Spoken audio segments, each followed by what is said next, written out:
طبعا اكيد كلنا عايزين انتخابات، وعايزين نتعلم الديمقراطية ازاي، وعايزين نعرف نختار ازاي. وده اهم سبب في الانتخابات. ازاي نعرف نختار الراجل اللي هو بيشوف مصالحنا، اللي هو قلبه علينا.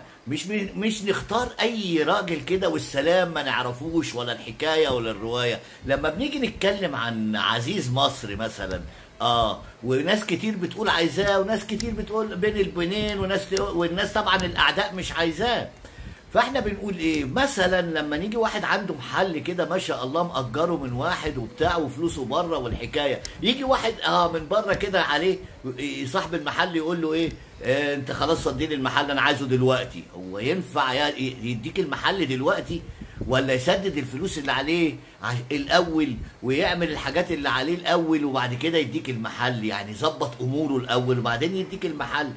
هو ده بيان على المعلم بالنسبة لزعيمنا. احنا بنتكلم على راجل شايفينه شغال بقاله 7 سنين ما بيقعدش، فبالتالي مفيش واحد هيجي يملى 10% من المكان اللي الراجل ده ماليه.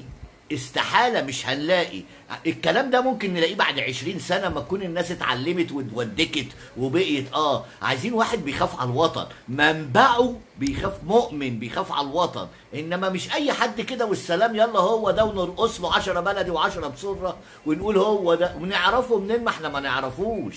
المهم انك لازم تعرف لما تيجي تختار صح، عشان ما توقعش في مغزى جامد. الراجل ده اللي معانا ده احنا عايزينه يكمل ما بدأه، اللي هو غير حياتنا، غير دنيتنا. الغلاء والحاجات دي غصب عنه، لان ده امر رب العالمين. واحنا كل سنين طويلة كده بيجي لنا 7 سنين عجاف. كل الناس لازم تعرف الكلام ده. ما تبقاش انت شايل مخك كده كأنك شايل قفة.